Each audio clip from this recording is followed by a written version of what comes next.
النهي فلا أحد أقر في قول لم منه ولا نعم. يا حبيبي المصطفى بلغ مقاصدنا واغفر لنا ما مضى يا واسع الكرم. اللهم صل وسلم وبارك عليه. اللهم صل وسلم، اللهم صل وسلم وزد وأدم وأنعم وتفضل وبارك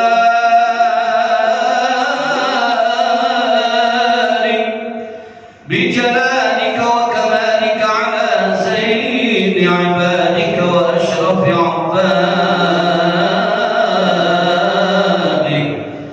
أسعد العرب والعجم وإمام طيبة والحرم وترجمان بلسان الكلم ومنبع العلم والحلم والحكمة والحكم أبي القاسم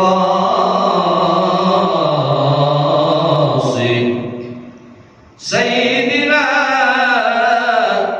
وحبيبنا وشفيعنا ومولانا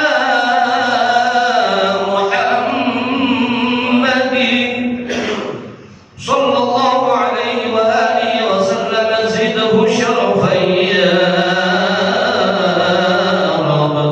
يا رب كرما وتعظيما ورفعة ومهابة وبرا.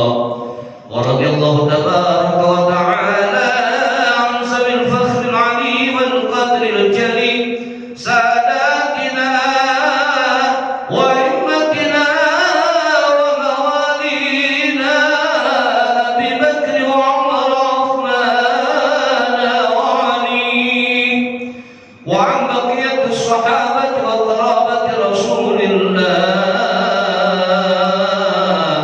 صلى الله عليه وعليهم أجمعين والحمد لله رب العالمين.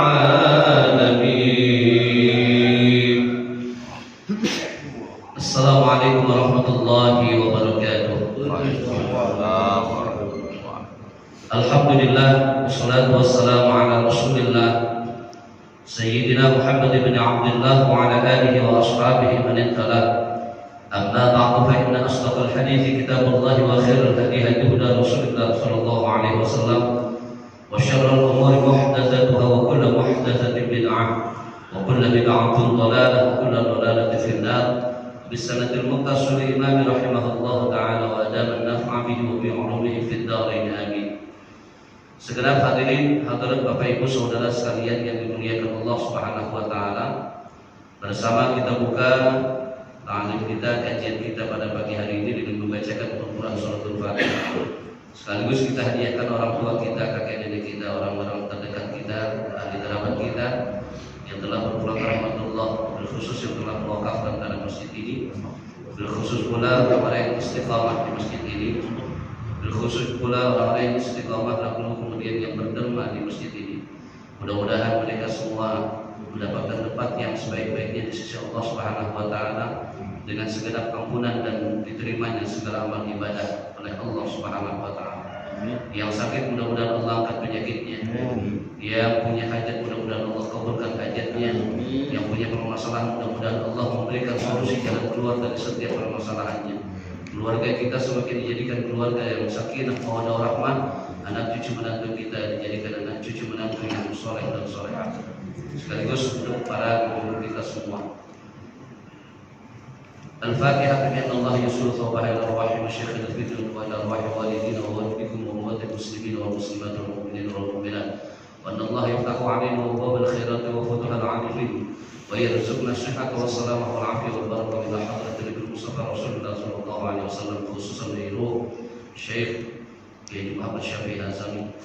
Al-Fatihah. A'udzu billahi minasyaitonir rajim. Bismillahirrahmanirrahim. Alhamdulillahi rabbil alamin arrahmanir rahim maliki yaumiddin. Iyyaka na'budu wa iyyaka ihdinas shiratal mustaqim shiratal ladzina an'amta 'alaihim ghairil maghdubi 'alaihim waladdallin. Amin.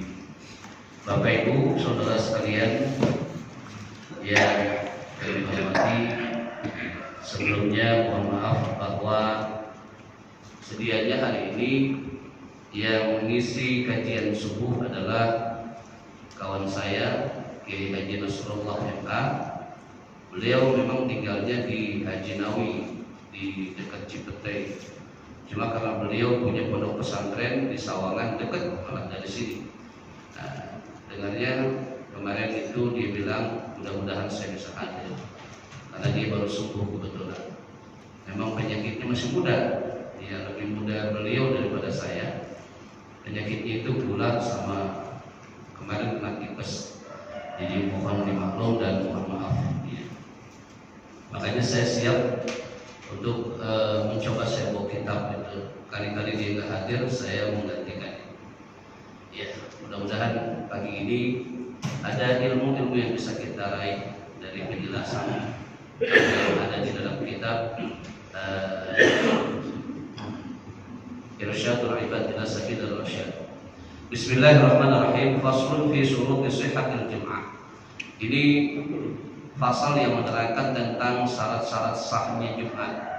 Jadi Bapak Ibu sekalian boleh memperhatikan tentang masalah syarat sahnya. Kalau mungkin nanti suatu saat kita hadir di sholat Jumat, kira-kira ini khotibnya sesuai dengan rukun atau tidak? Bahkan kita sendiri sholat ini kira-kira merusak sholat Jumatnya atau tidak? Apa yang kita lakukan selama ini? Terus kalau mungkin ibu-ibu, Ustaz saya pernah ikut sholat Jumat. Atau seandainya ibu-ibu melihat, Pak saya pernah melihat dalam satu masjid itu ada ibu-ibu yang ikut sholat Jumat. Kan ada yang begitu. Nah, nanti saya jelaskan sebentar ya. Syurutu sihhatiha sittatun. Syarat-syarat sah Jumat itu ya ada 6. Syarat-syarat sah Jumat itu waqu'uha jama'atan biniyatin imamatin waqtida'in wa bi arba'in mukallafan dzakara. Jadi ini baru sahnya sholat Jumat, bukan khutbah ya. Nanti khutbah beda lagi. Syarat sahnya sholat Jumat itu ada 6, yaitu yang pertama terjadinya sholat Jumat itu dengan berjamaah, nggak ada yang sendiri. Munfarid tidak bisa, harus berjamaah. Dan berjamaah itu sebenarnya kalau dalam bahasa Arab itu dua sudah termasuk jamak. Iya. Kalau sholat munfarid nih, sholat rawatib yang 5 waktu, dia berdua udah masuk jamaah. Tapi kalau Jumat tidak bisa. Jumat itu ada batasannya. Berapa orang? 40 orang yang mukimin. Mukimin itu artinya yang bertempat tinggal tetap di kampung itu. Minimal kalau dia itu hadir itu dia sudah menetap 3 bulan. Itu bisa disebut mukimin. Walaupun dia mangkat. Ya. Gitu. Biniyatin imamatin waqtidain. Dengan niat menjadi imam dan niat menjadi makmum.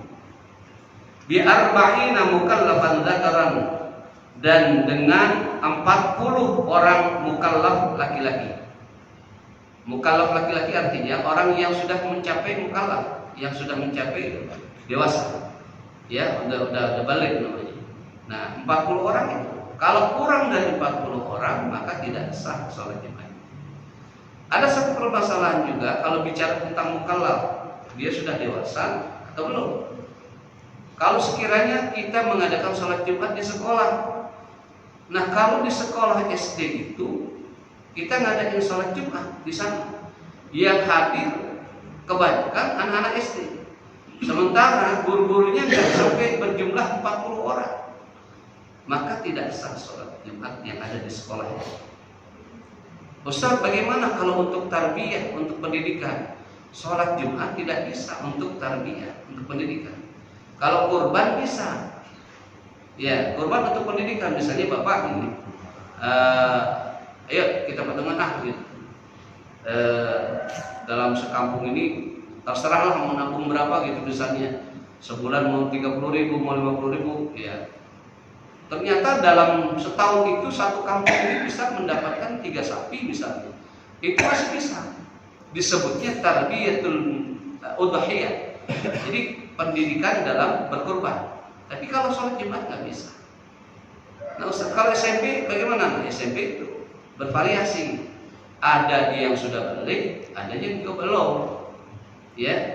Nah, biasanya kalau SMP, kalau kelas 8, kelas 9 sudah balik semua. Gitu. Ya, dia kenal pacaran, gitu ya. Ditambah usianya memang sudah. Yang perempuan juga sudah banyak ya. Jadi usia-usia segitu sudah bisa diadakan sholat Jumat di sekolah besar. Ya. Ketimbang dia kemana-mana pulang sekolah itu akhirnya nggak sholat Jumat. Jadi wa bi arba'ina mukallafat dzakarat, dan dengan 40 orang mukallaf yang laki-laki. Di sini termasuknya nggak perempuan. Ya. Mukallafat dzakarat. Ustaz, bagaimana kalau seandainya dalam satu masjid ada orang sholat Jumat itu perempuan ngikut? Maka dicatat, orang perempuan yang ikut sholat Jumat itu tidak pernah menggugurkan sholat zuhurnya. Ya, dia tetap mengerjakan sholat zuhur wajib. Lalu pekerjaan sholat Jumatnya dihitung sebagai sholat sunnah.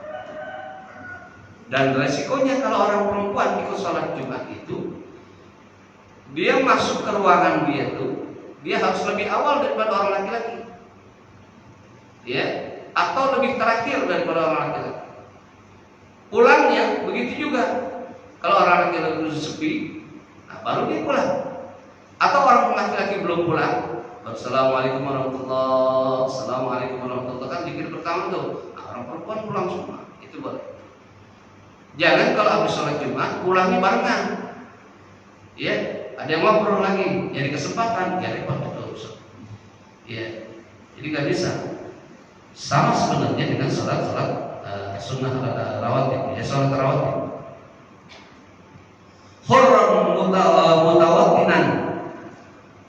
mutawattinan wa bi abniyatin mujtami'atin, dan mereka yang bertempat tinggal dan dengan bangunan-bangunan yang berkumpul, artinya satu lingkungan masyarakat. Ya, makanya kemarin kita jadi masalah ini sebenarnya. Saya waktu pertama kali datang ke Assalam itu, jadi saya tanya sebenarnya letak masjid kita ini dengan Baitur Rahman dekat, dengan Al-Aqrab dekat.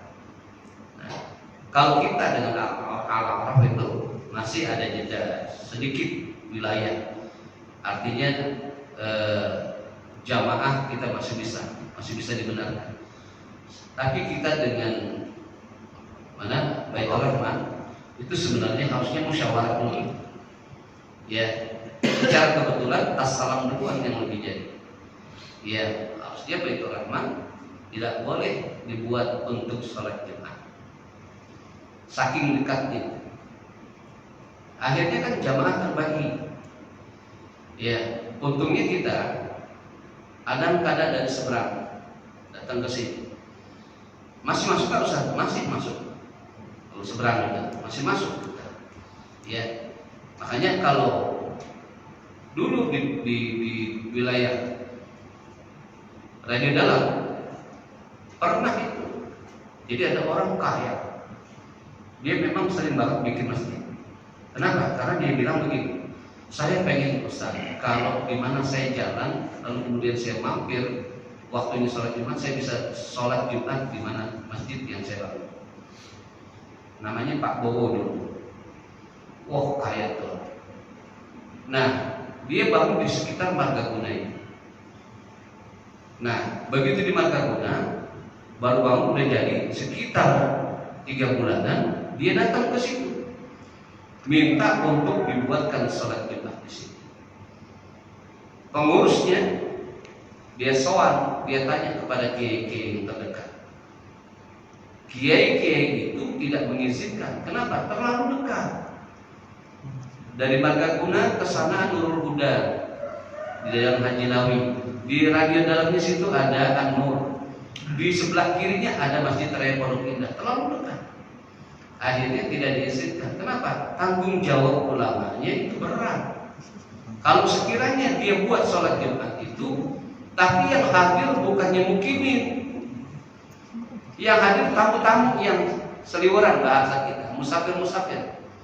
Ya, karena ada masjid yang penuh dengan musafir, mukiminnya sedikit. Itu buat sholat Jumat tidak sah.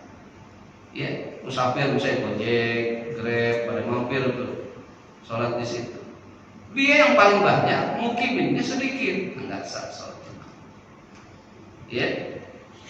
Wa wuqu' sholati kulliha fi waqti az-zuhri wa 'adamu ta'addudin illa li'asri ijtima'i wa taqdimu khutbatain bil 'arabiyyah wa illam yafhamu. Nah, ini nanti ada jawabannya. Dan terjadinya sholat Jumat itu semuanya di dalam waktu zuhur.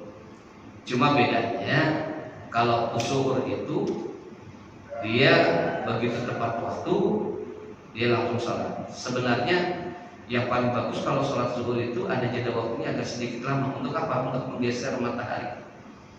Karena kita sholat itu pada siang hari tidak boleh pada saat matahari lempang di atas kepala kita. Ya, biar itu waktu zuhur. Makanya kalau waktu zuhur itu, ya taruhlah kalau misalnya di Indonesia jam 12 siang itu tepatnya matahari di atas kepala misalnya. Kita lewatin dulu tuh. Bangsa berapa? Bangsa 5 menit. Habis azan kita kasih jeda. Entah kita zikir atau enggak sampai 5 menit matahari bergeser baru kita sholat. Nah, kalau Jumat itu kita nggak pernah khawatir. Kenapa? Karena Jumat itu diawali dengan 2 khutbah. Begitu 2 khutbah, jelas matahari sudah bergeser, maka setelah itu dia sholat. Ya.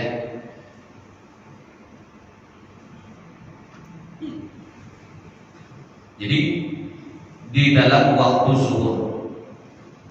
Wa 'adamu ta'addudin illa li'usri ijtima'in, dan tidak boleh banyak bilangan Jumat kecuali karena susah berkumpul. Ya. Dan didahului dengan 2 khutbah, wa taqdimul khutbatain, 2 khutbah. Enggak ada salat Jumat 1 khutbah. Bil arabiyyati wa illam yafhamu, dan dengan bahasa Arab meskipun para jamaah tidak mengerti. Jadi khutbah itu sunnahnya dengan bahasa Arab. Sekalipun jamaah nggak mengerti. Coba kan kita belajar tentang fikih kontemporer. Jadi kalau bicara fikih kontemporer itu ada rujukan-rujukan ulama-ulama, gitu. Jadi ulama-ulama mutaqaddimin. Bertanyalah para jamaah itu, bagaimana kalau jamaah ingin mengerti tentang masalah khutbah yang disampaikan, lalu diganti dengan bahasa mereka yang bisa mereka pahami, di mana mereka tinggal. Misalnya di Jawa. Di Jawa pakai bahasa Jawa khutbahnya. Bagaimana? Akhirnya kesepakatan ulama itu sah. Ya, sah gitu. Walaupun ada juga di sebagian daerah Jawa itu, terutama Jawa Timur yang pakai bahasa Arab. Jadi kalau saya jenguk itu anak saya di Sidogiri Pasuruan itu, kalau saya lempengan sholat Jumat itu, nah, dia sholatnya pakai bahasa Arab. Cuma bedanya dengan Jakarta, kalau di sana agak panjangan dikit bahasa Arab. Kalau di Jakarta paling senang orang yang malas. Kalau orang yang malas sholat paling senang. Ya, terus kayak kelamaan itu. Kenapa? Cepet banget. Gitu ya, cepat. Apalagi para karyawan. Jadi kalau dia sholat Jumat di lempengan masjid yang pakai bahasa Arab, ya nanti cepat gitu. 2 khutbah saja cepat ya. Ya, apalagi yang bacanya lancar. Kadang-kadang kan sholat Jumat dengan bahasa Arab yang kacau itu kalau yang khatib itu nggak bacanya nggak lancar ya. Ini yang bikin lama, yang bikin rusak juga maknanya nanti begitu. Makanya catatan kalau yang para khatib itu dengan bahasa Arab, dia harus satu lancar bahasa Arabnya, dia mengerti. Tuntutannya begitu kalau bahasa Arab. Nah, tapi kalau kita pakai bahasa yang dimengerti oleh kita seperti bahasa Indonesia, bahasa Jawa, bahasa Sunda, itu tidak masalah. Ya, kita sudah mengerti. Jadi sunnahnya seperti bahasa Arab. Jadi, wa arkanuhuma, dan rukun-rukun 2 khutbah itu yang pertama, ini boleh Bapak nih kalau seandainya sholat Jumat jangan tidur. Perhatikan kalau ada khutbah, kalau ada khutib ini yang takut-takut salah nih ya. Gitu. Yang pertama, syarat-syarat dua khutbah ya. Hamdulillahi wa salatun ala Nabi sallallahu alaihi wasallam. Dia memuji Allah dengan kalimat alhamdulillah. Makanya kalau khatib Jumat itu yang pertama alhamdulillah, alhamdulillah alhamdulillah nahmaduhu wa nasta'inuhu wa nastaghfiruh. Nah, itu udah cukup yang pertama. Ya. Yang kedua, dia harus membaca shalawat. Ya. Allahumma shalli wa sallim ala sayyidina Muhammad wa ala ali sayyidina Muhammad. Gitu. Nah, itu udah cukup. Ya. Tambah lagi apa? Bilafzihima wa wasiyatun, dengan lafaz memuji dan sholawat, lalu kemudian berwasiat tentang takwa, biwasiyatun bittaqwa. Kalau ada khatib yang tidak mengajak takwa, amma ba'du faqad qala Allah Ta'ala, langsung misalnya amma ba'du faqad qala Allah Ta'ala fi kitabil karim ya ayyuhalladzina amanu idza nudiya lis-shalah, misalnya begitu. Itu dia enggak baca berarti. Tapi kalau dia bilang amma ba'du fa ya ayyuhal hadirun rahimakumullah usikum wa nafsi wa iyaya bitaqwallah, nah, itu namanya wasiat. Ya, kalimat wasiatnya usikum wa nafsi wa iyaya bitaqwallah, itu namanya wasiat takwa. Kalau sudah ada itu, tambah lagi kesempurnaannya. Walau Allah wa fi kulli, dan dengan takwa meskipun dengan lafaz bertaatlah kepada Allah. Cuma begitu dah. Ya. Dengan bahasa enggak, mungkin enggak. Ya. Bisa gini. Amma ba'du fa ya ayyuhal rahimakumullah usikum wa nafsi wa iyaya bitaqwallah. Dia enggak bilang begitu lah. Langsung kalau Allah Ta'ala. Setelah itu kita lihat lagi nih bahasa Indonesia. Kira-kira bahasa Indonesia disampaikan. Begitu. Faqad qala Allah Ta'ala fi kitabihil karim wal 'asri innal insana lafi khusr illa alladziina aamanu wa 'amilus shalihati wa tawassaw bil haqqi wa tawassaw bis sabr. Sadaqallahu 'azim. Para hadirin sidang salat Jumat yang dimuliakan Allah, marilah kita bertakwa kepada Allah. Itu cukup. Mewakili dengan bahasa Indonesia dari bahasa Arab yang tidak disebutkan. Tapi alangkah kalau seandainya khatib itu yang lebih sempurna, dia membaca dengan bahasa Arabnya. Kenapa? Karena wasiat takwa itu kalimatnya kalimat dari Al-Quran. Jadi dia membaca itu. Setelah itu baru dengan bahasa Indonesia. Terus apa lagi? Wa qira'atu ayatin mufhimatin fi ihdahuma, dan membaca suatu ayat Quran atau memberi arti, ya, memaknainya di salah satu kedua khutbah ini. Jadi salah satu kedua khutbah ada ayat Al-Quran yang dibawa. Kalau tidak ada ayat Quran yang dibawa sebagai rujukan dalam khutbahnya, bapak ataupun pengurus boleh tegur. Ya, pokoknya di dalam di syarat-syarat itu ada satu saja yang tidak disampaikan oleh khatib, itu boleh kita tegur. Wa du'a'un lil mu'minin bi ukhrawiyyin fi thaniyatin. Nah, yang terakhir adalah syarat-syarat dua khutbah itu adalah dia mendoakan orang-orang mukmin dan orang-orang muslim. Allahumma ighfir lil muslimina wal muslimat wal mu'minina wal mu'minat. Itu biasanya di khutbah kedua. Kalau dia enggak baca itu, boleh juga tegur. Ya. Nah, itu syarat sahnya sholat Jumat dan syarat sahnya dua khutbah. Adapun adabnya para khatib itu yang pertama, bahasanya tidak boleh dengan bahasa yang mengundang orang tertawa. Biasa ceramah umum dia, tiba-tiba dibawa ceramah umumnya ke Jumat, membuat orang tertawa misalnya. Keluar aja suara ketawa dari salah satu jamaah dari sekian banyak jamaah, batal sholat Jumat. Lalu khatib tidak boleh main tangan. saudara-saudara sekalian meminta. Nggak boleh. Ya, bahkan sunnahnya kalau dia berdoa, Allahumma ighfir lil mu'minina wal mu'minat, nggak begitu. Nggak begitu. Diam saja dia. Makanya kenapa orang sholat Jumat sunnahnya pakai tongkat? Rasulullah SAW itu ketika mau sholat Jumat itu diberikan tongkat oleh muadzinnya. Rasulullah setiap naik tangga pertama dia baca doa. Nah, begitu sudah di atas mimbar, bagaikan singa podium dia, ya, orang dengan karismanya, orang jadi melihatnya, wah luar biasa. Jamaahnya nggak ada yang tidur, jamaahnya pun serius mendengarkan itu. Ada satu kewibawaan tongkat Jumat itu. Untuk apa? Mencegah gerakan-gerakan yang banyak dilakukan oleh para khatib-khatib itu. Kadang yang nggak sadar itu ya, apalagi dengan materi-materi yang mengangkat sedang viral di masyarakat, ya, tentang kezaliman pemerintah segala macam. Oh, disampaikan kan begini. Nah, ini yang bisa membatalkan sholat Jumat. Jadi khatib nggak perlu, ya. Nah, itu adabnya. Terus adabnya apa lagi? Adabnya itu khatib pakaiannya dengan yang rapi, yang sesuai dengan kaidah. Ustaz, khatib pakai celana panjang, pakai koko, bagaimana hukumnya? Sebenarnya kalau hukumnya sah, ya, sah, cuma kurang.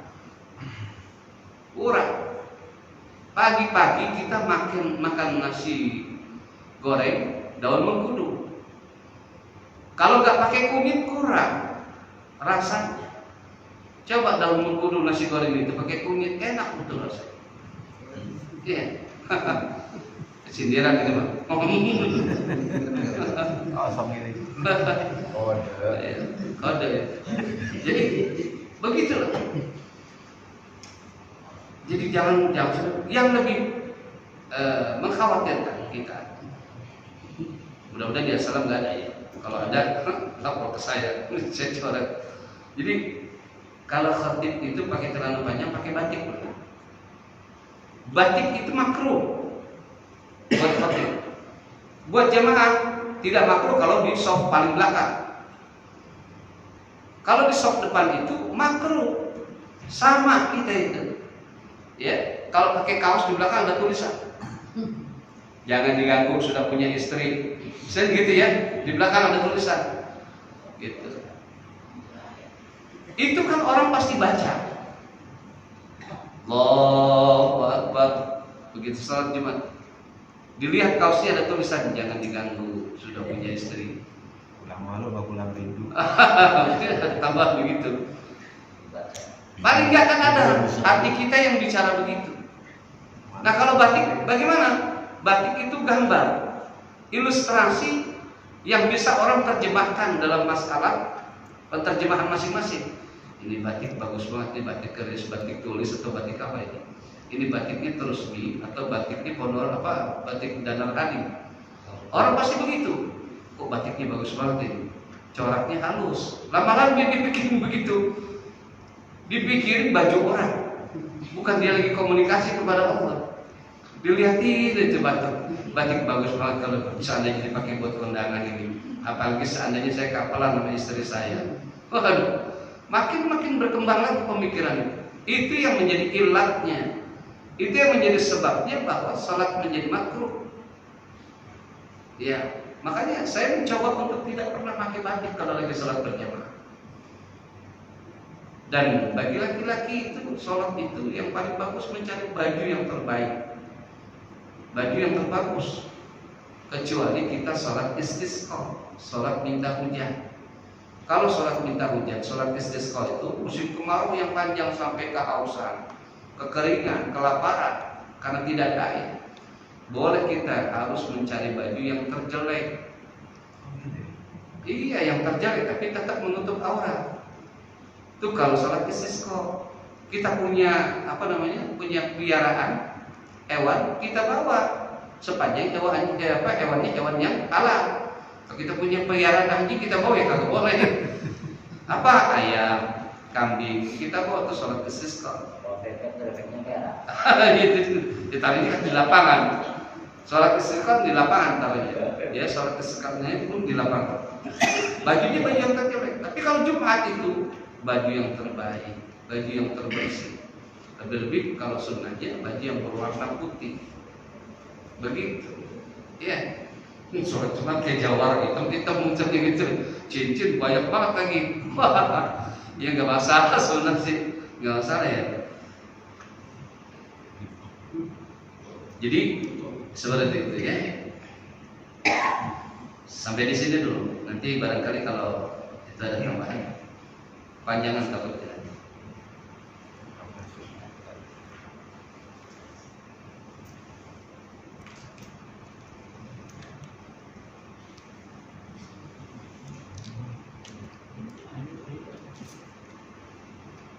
Iya, kalau khutbah khatib itu wajib suaranya terdengar ya.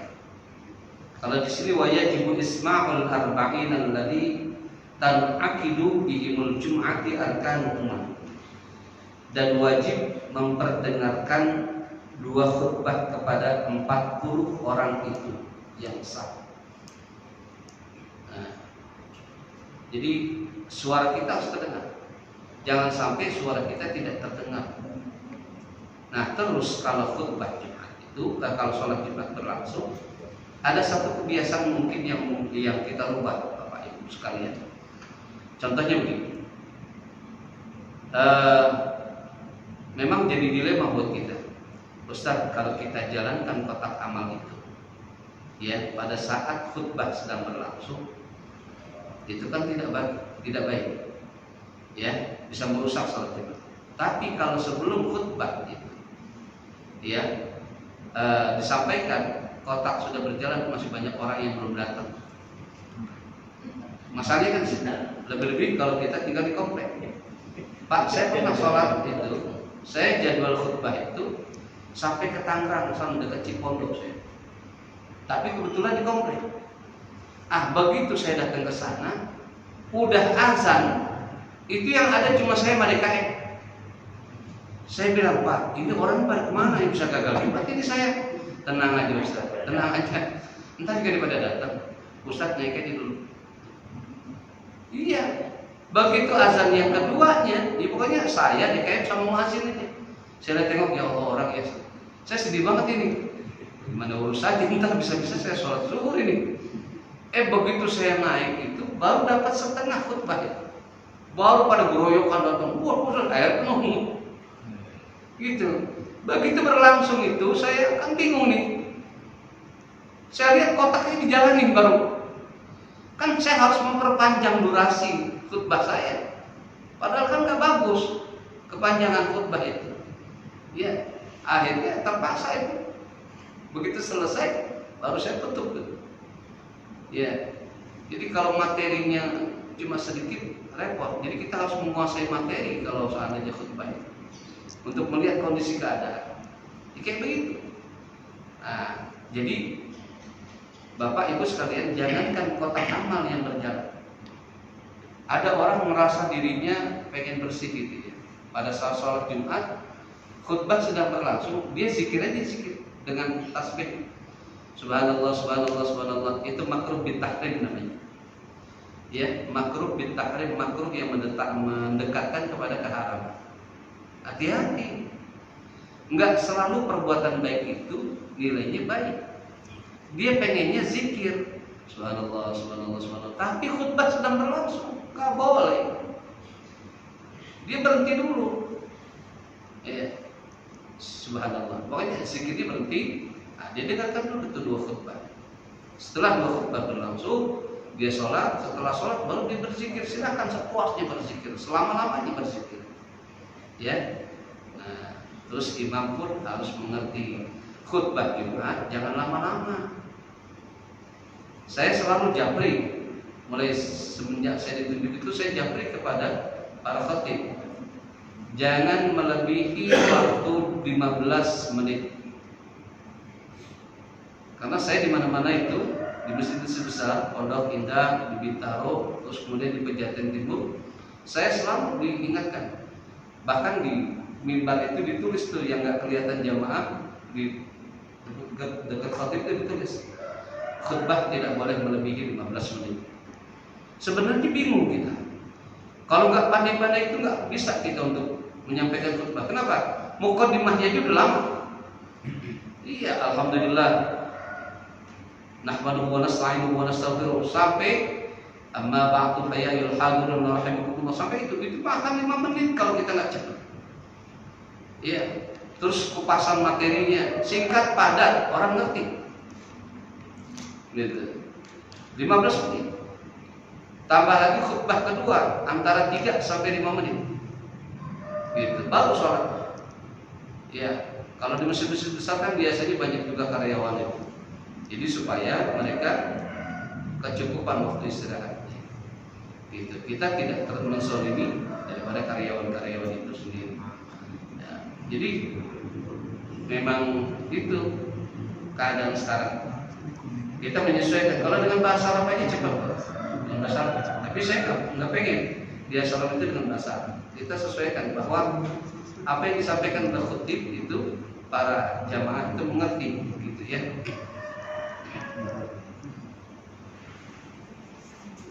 Baik, sampai di sini Bapak Ibu sekalian ada yang mau tanya silakan. Iya, silakan. Waalaikumsalam warahmatullahi wabarakatuh. Alhamdulillah buat ibu-ibu kalau sholat Jumat itu dulu harus tetap sholat. Betul. Kebetulan saya ada teman tuh yang biasa bersolat itu khusus perempuan. Setiap hari Jumat ada. Nah itu kalau kayak gitu gimana? Tetap? Enggak, kalau dia niatnya sholat zuhur. Enggak, maksudnya ngadain satu musola. Iya, di satu musola perempuan semua. Iya betul. Tapi sholatnya sholat apa? Sholat Jumat. Ada khotibnya? Ibu. Iya, khotibnya ibu. Iya betul. Enggak menggugurkan. Tetap dia sholat zuhur. Tetap. Yang bagus itu enggak apa-apa, itu bagus sebenarnya. Di satu musola dia khusus ibu. Ya, tapi sholatnya sholat zuhur. Enggak ada perintahnya. Karena enggak ada perintahnya sholat Jumat buat orang perempuan. Ya. Di dalam ayat Al-Quran betul itu bagus bertanya. Di dalam Al-Quran pun begini. Ya ayyuhalladzina amanu idza nudiya lis-sholati min yaumil jum'ah fas'au ila dzikrillahi wa dzarul bai'a. Memang secara umum itu sebenarnya. Tapi kalau kita maknai ya ayyuhalladzina amanu, orang yang beriman itu pada saat itu secara asbabun nuzulnya memerintahkan kepada orang laki-laki. Makanya ayat berikutnya wadzarul bai', tinggalkan jual beli pada saat sholat Jumat. Makna sholat tinggalkan jual beli juga luas. Artinya segala aktivitas yang berkenaan dengan dunia. Dia jual beli dagang misalnya, dia bekerja sebagai pegawai, dia seorang guru yang mengajar, berhenti dulu aktivitas itu semua berseru kepada sholat Jumat. Setelah itu kata Allah, fantasiru fil ardh. Setelah sholat Jumat, bertebaranlah kamu lagi di muka bumi ini untuk apa? Mencari rezeki. Yang dagang terusin dagangnya, yang pegawai teruskan pekerjaannya, yang guru teruskan mengajarnya. Kalau memang masih ada waktu. Begitu, betul ya. Jadi harus dia sholat Jumat, sholat zuhur, bukan sholat Jumat. Ya. Jadi Bang Boy silakan. Ustaz, ini agak melenceng dari sholat Jumat. Iya. Kita selalu ibadah, sholat, segala macam ibadah yang menghasilkan pahala. Nah, ada nggak sih ciri bahwa kita sholat ibadah kita diterima atau ditolak atau gimana lah, bahwa oh kita udah benar nih menurut kita, tapi terima nggak sih? Itu kan pertanyaannya kan. Itu ada cirinya nggak sih? Kalau diterima dan tidaknya itu memang sesuai dengan apa yang disampaikan oleh Ibnu Ruslan dalam kitabnya itu ya. Kata Ibnu Ruslan bilang begini, wa kullu man bighairi ilmin ya'malu mardudatun la tuqbal. Setiap perkara, pekerjaan kita, lisan kita, ucapan kita, ya harus berdasarkan kepada ilmu. Kalau ibadah tanpa ilmu, perkara yang kita kerjakan dengan ilmu, ya'malu mardudatun la tuqbal, pekerjaannya ditolak oleh Allah, tidak diterima. Nah, kalau orang sholat itu kapasitasnya harus memiliki ilmu tentang sholat. Seorang khatib harus memiliki kapasitas keilmuan tentang khutbah-khutbah yang disampaikan. Syarat khutbah itu seperti apa? Nah, jadi kalau seandainya kita sudah menyampaikan, kita sudah mengerjakan itu sesuai kapasitas ilmu yang diajarkan dalam syariat itu, maka kita harus punya positive thinking, punya husnuzon kepada Allah bahwa apa yang kita lakukan diterima oleh Allah. Sebenarnya begini juga, ada orang-orang yang awam, besar, sholat itu kan kewajiban saya. Saya mengerti atau tidak, saya melaksanakan kewajiban. Gitu. Ini sebuah kebutuhan yang harus saya tunaikan. Misalnya, diumpamakan sholat itu sama saya seperti makan. Sehari saya tidak makan, badan saya lemas. Sehari saya tidak sholat, pertanggungjawaban saya kepada Allah ini bagaimana, Ustaz? Nah, ketika ditanya, kamu tahu tentang bagaimana sholat itu? Ya secara keseluruhan saya nggak ngerti. Ya, bagaimana batalnya, bagaimana sunnah-sunnahnya saya nggak tahu, Ustaz. Yang penting pokoknya saya ngerti ini. Diterima atau tidak? Diterima. Tapi ada beberapa hal yang dia tolak. Ya, ditolak sama Allah karena memang keilmuannya tidak sampai. Apalagi kalau dengan niat yang begitu diterima. Gitu. Jadi kita ibadah itu yang terpenting adalah yang pertama menyesuaikan dulu kemampuan keilmuan kita dengan apa yang kita lakukan. Kalau kita memang sudah, saya sholat seperti apa yang saya diajarkan sama guru-guru saya, beginilah sholat begini. Udah selesai, diterima. Ya, diterima. Kita yakinkan diterima. Jangankan yang begitu, orang baru sadar, baru insafnya, dia sholat. Diterima nggak? Diterima. Cuma kesananya dia harus tetap belajar. Kalau dia nggak belajar, kesananya nggak diterima oleh Allah. Gitu. Nah kita demikian juga. Ya, jadi harus ukurannya adalah dengan keilmuan tentang apa yang kita kerjakan. Kita sholat, ya sholat harus tahu ilmu sholat. Kita zakat harus tahu ilmu zakat. Gitu. Kalau kita berzakat itu tiba-tiba kita nggak tahu keilmuannya, ya ditolak. Jadi gitu ya.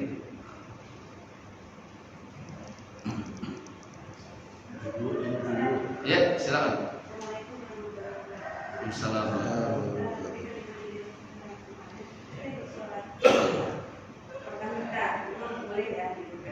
Tapi ada yang mengatakan bahwa seperti tadi disampaikan harus satu dulu.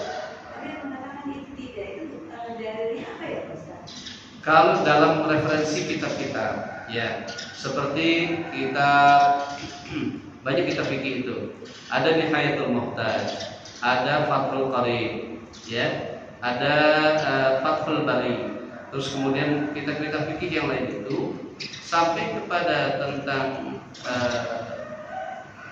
apa ya, lupa nama kitabnya itu semua menyatakan bahwa seorang perempuan yang ikut sholat Jumat itu tidak pernah menggugurkan sholat wajib zuhurnya.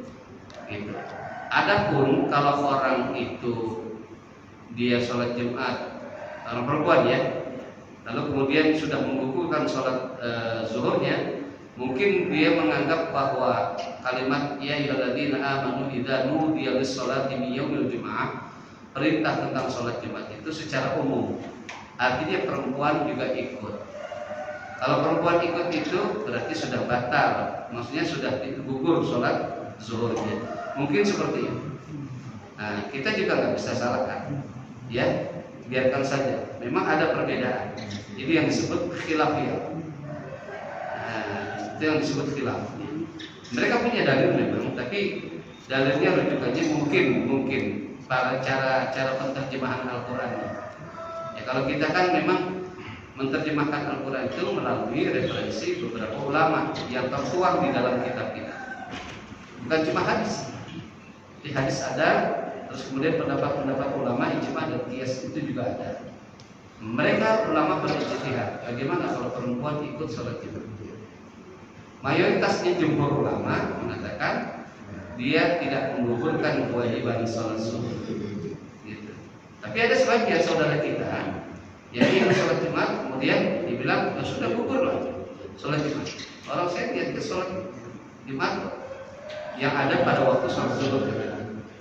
Ya, jadi nggak apa-apa. Nah, ya biarkan aja kalau. Satu lagi Ustaz. Iya. Kita mendapat kajian sebelum kita berzikir itu gimana? Baiknya gimana? Ketika tidak berzikir itu kita mau ke sekolah. Iya, kajian dulu. Sama. Bukan masalah halal haram sih ya. Kalau kajian, tapi kalau orang sholat Jumat nggak boleh kan. Tapi kalau kita lagi ngaji ini, mengkaji, kita berzikir itu tandanya orang yang tidak bijak. Gitu. Jelas nggak dapat ilmu itu. Sementara kondisi berzikir dengan menuntut ilmu itu lebih utama. Menuntut ilmunya. Jadi ada satu riwayat Bapak Ibu sekalian begini. Ketika Rasulullah mau masuk ke Masjid Nabawi, dihadang oleh sahabat Rasulullah Umar bin Khattab. Kata Umar, ya Rasulullah, di dalam masjid ini ada dua kelompok. Yang satu sedang berzikir, ya, yang satu lagi sedang menuntut ilmu.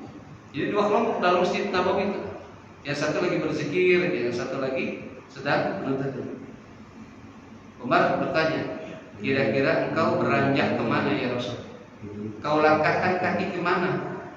Rasulullah enggak jawab dengan kalimat, tapi Rasulullah jawab dengan tindakan. Sambil tersenyum Rasulullah, kemana Rasulullah berjalan? Ke tempat orang yang sedang menuntut ilmu. Rasulullah tidak ke tempat orang yang sedang berzikir, ke tempat orang yang menuntut ilmu.